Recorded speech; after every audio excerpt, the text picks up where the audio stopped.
Saudari, saya menawarkan satu hal, bagaimana menjadi orang baik supaya disayang Tuhan. Cara berpikirnya juga baik. Mulainya di sini. Kalau cara berpikir saya baik, kemungkinan besar keputusan yang saya ambil baik.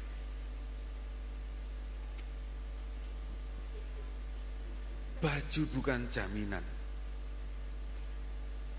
Kongregasi di belakang, misalnya OSF gak jaminan, SY Projo Palembang,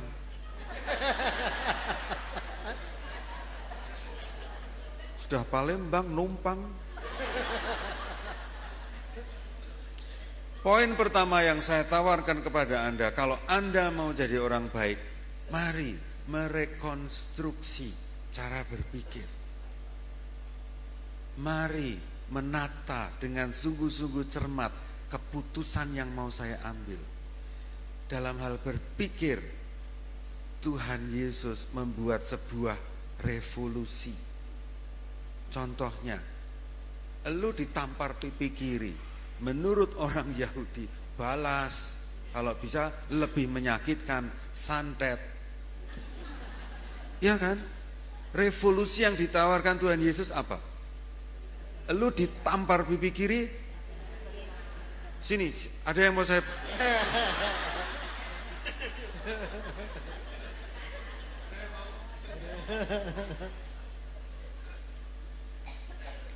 Yesus mengajak kita merevolusi mindset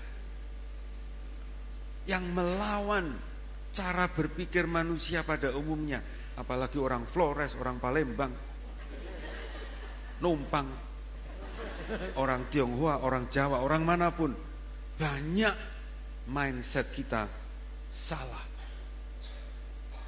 Dan Tuhan Yesus mengajak kita merekonstruksi mindset kita. Itu yang pertama. Yang kedua, ini khotbah ada batasan waktu enggak sih? Enggak ada ya? Ya siap-siap kita selesai jam 11 ya. Poin kedua, Yesus membantu paling tidak saya untuk memahami Tuhan lebih gampang tuh dengan kata Bapa. Ini revolusioner juga zaman itu loh ya. Selidikilah kitab suci yang seberat alam gambreng ini. Dari kitab Kejadian sampai Injil, kalau enggak salah, Tuhan digambarkan sebagai hakim agung yang bisa marah. Ya kan? Yesus membuat sebuah rekonstruksi mindset. Allah itu seperti Bapa yang baik. Maka kalau Anda punya Bapa yang baik, Anda tidak sulit memahami.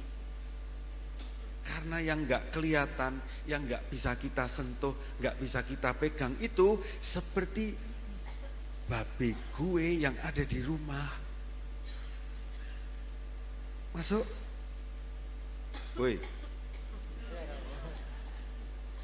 Allah yang gak kelihatan, Allah yang gak bisa dicubit, Allah yang gak bisa dipeluk, itu seperti Bapak yang baik. Pertanyaannya adalah, bapakmu baik enggak? Kalau bapakmu enggak baik, ya makin susah menemukan Tuhan. Pertanyaan berikutnya, hei Mas Gondrong, kamu bapak yang baik enggak? Kalau Anda bapak-bapak enggak bisa jadi bapak yang baik, Anda membuat anak-anakmu kesulitan merasakan maka bapak-bapak bertobatlah. Kalau Anda bertobat, kalau Anda menjadi bapak yang baik, istrimu, anak-anakmu, orang-orang di dekatmu mudah merasakan bapak yang baik. Kalau saya lihat perempuan di sebelahmu, Mas, wajahnya menderita. Kayaknya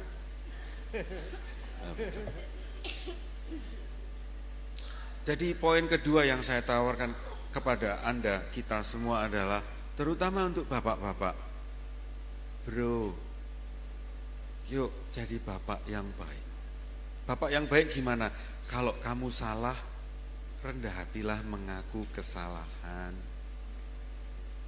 Kalau Anda punya duit dan anakmu kesulitan, ya murah hatilah berbagi. Kalau istrimu minta duit terus,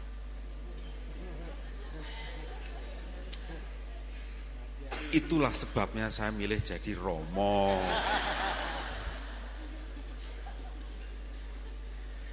Maka bapak-bapak yang ada di sini, yuk kita jadi bapak yang baik. Terutama bapak-bapak yang muda. Salah satunya bapaknya Yohana tadi, anak kecil yang diperkenalkan pada saya, dan suster Mbak Yu saya sudah mengklaim ini calon suster OSF. Bapak-bapak muda gak mudah jadi bapak yang baik. Tapi mari berjuanglah jadi bapak yang baik.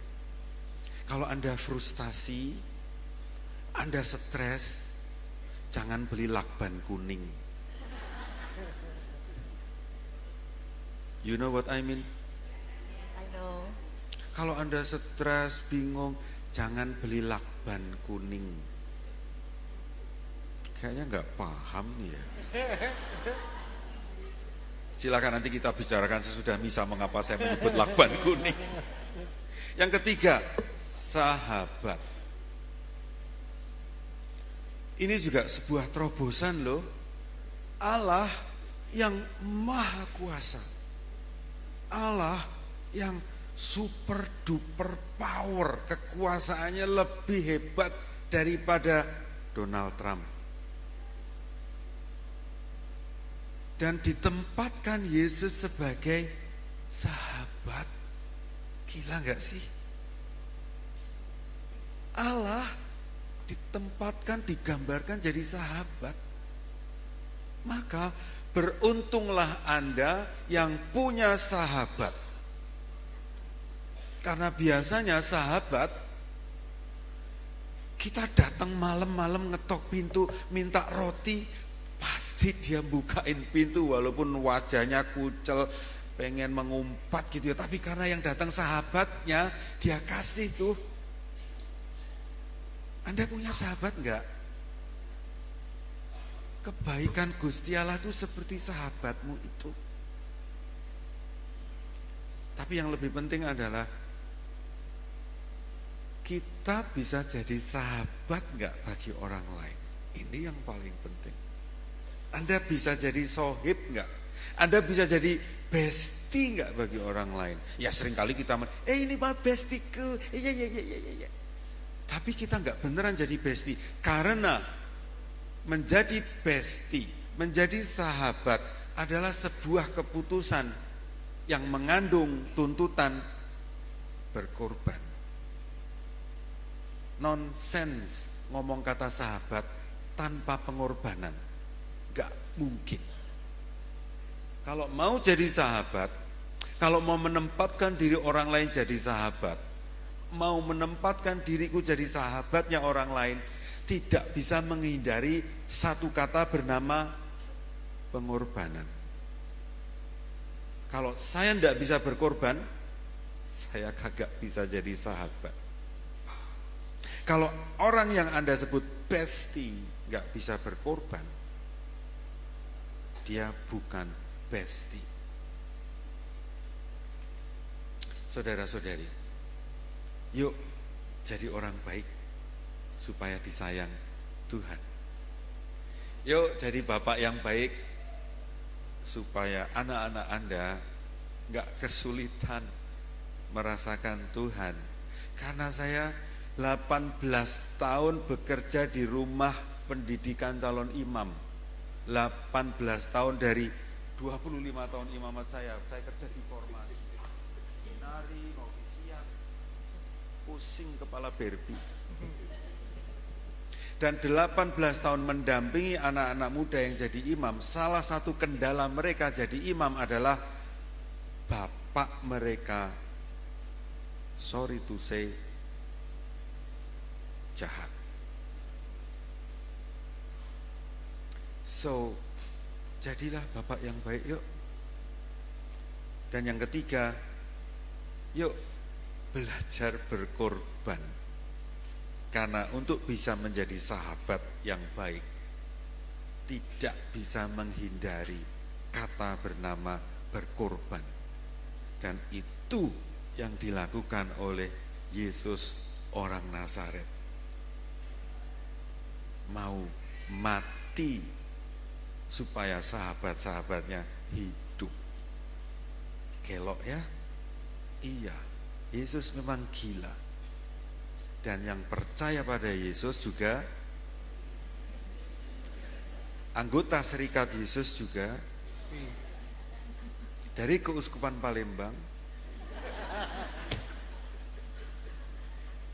Saudara-saudari, mari merayakan iman kita.